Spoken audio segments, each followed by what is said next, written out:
किफल एक नौजवान था, रोज़ाना वो रात को बदकारी करता था, शराब और औरत रोज़ाना रात को। एक रात एक लड़की को 60 दीनार में लेकर आया।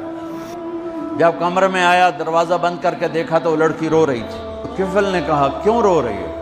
मैंने ज़बरदस्ती तो नहीं की।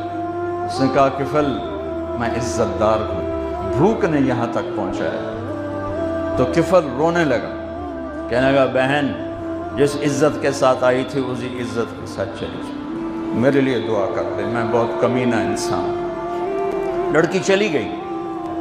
थोड़ी देर के बाद वो मर गया। सुबह हुई, जैसा इस शख्स का किरदार था, न इसको कोई नहलाने आता ना कोई कंधा देने आता, उस शहंशाह पे कुर्बान। सुबह हुई तो लोगों ने क्या देखा, किफल के दरवाजे पे लिखा हुआ था बड़ा बड़ा नूरानी, अल्लाह ने किफल को माफ कर दिया।